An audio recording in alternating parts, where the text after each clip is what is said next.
Hello दोस्तों, आदाब, नमस्कार, सत श्री अकाल। मैं हूं आपका दोस्त पानीनी हुसैन। दोस्तों, हम लोग बचपन से पढ़ते और सुनते आए कि हमारा देश गंगा जमनी तहजीब का गहवारा रहा है, और ये बात सच भी है, क्योंकि हम लोग सदियों सदियों से एक दूसरे के साथ मिलजुल कर रहते आए हैं और अपनी समस्याओं का समाधान परस्पर सहयोग के बल पर ही किया है। लेकिन हमारा शोषण करने वाले लोग, कथाकथित धार्मिक गुरु, भ्रष्ट पॉलिटिशियंस, नफरती लोग और टीवी पर बैठे ये पूंजीपतियों के कर्मचारी, ये एंकर हम लोगों के बीच में ये प्रचारित करते रहते हैं कि हमारे देश के बहुसंख्यक समाज की संस्कृति और अल्पसंख्यक समाज की संस्कृति अलग अलग है, जबकि यह सरासर झूठ है। क्योंकि चाहे बहुसंख्यक समाज का कोई व्यक्ति हो या अल्पसंख्यक समाज का, इसी देश में पैदा हुआ है और इस देश के बेहतरी के लिए वो अपना सब कुछ निछावर करने के लिए हमेशा तत्पर रहता है। आज हमें यह समझना होगा, और ये हमारा शोषण करने वाले लोग अच्छी तरीके से जानते हैं। इसलिए ये देश के आम लोगों को बेरोजगारी, महंगाई और अशिक्षा के रूपी दलदल में ढकेल देना चाहते हैं, ताकि पूरी जिंदगी देश का गरीब गुरबा उसी में उलझा रहे, अपनी बुनियादी समस्याओं में ही उलझा रहे, और वो कभी ये ना समझ पाए कि बहुसंख्यक समाज की क्या जरूरत है और अल्पसंख्यक समाज की क्या जरूरत है, और दोनों की समस्याएं एक ही जैसी हैं, ये कभी नहीं जान पाए। ये हमारे शोषण करने वाले लोगों की साजिश है, और हम लोग इनके साजिश का शिकार हो रहे हैं। आज जरूरत है कि हम एक दूसरे के समाज को समझने की कोशिश करें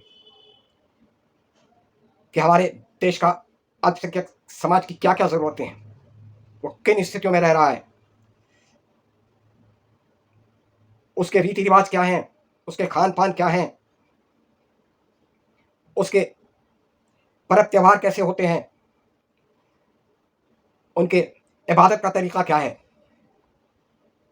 आज जानकारी के अभाव में ही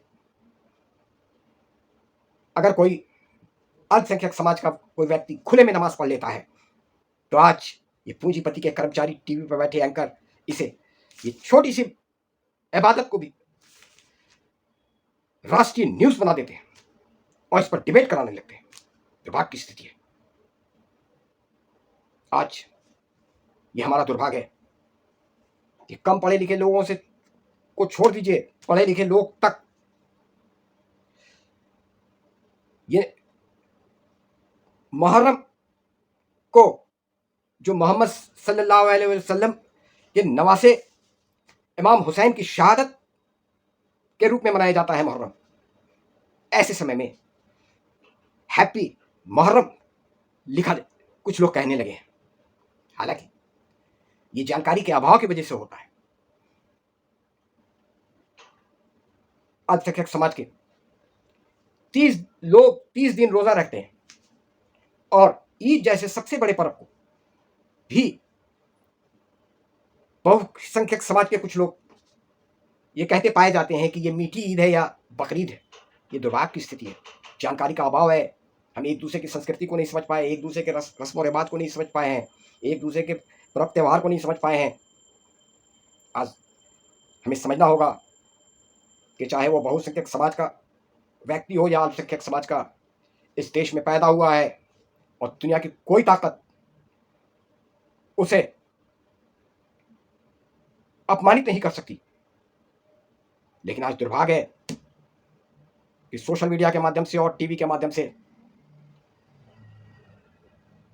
अल्पसंख्यक समाज को अपमानित करने का कुप्रयास हो रहा है, और हमारा देश खामोशी से इन चीजों को देख रहा है। हालांकि अधिकतर लोग ऐसी चीजों को पसंद नहीं करते, लेकिन 0.1% लोग पूरे माहौल को खराब कर रखा है। आज जरूरत है हम एक दूसरे की संस्कृति को, एक दूसरे के धर्म को समझें, एक दूसरे के बीच में नजदीकी बढ़ाएं, और एक दूसरे को समझने के बाद ही हम वस्तु स्थिति को समझ पाएंगे। और ये जो शोषण करने वाले लोग हैं, इनका जवाब हम इकट्ठा होकर ही देंगे। जय हिंद।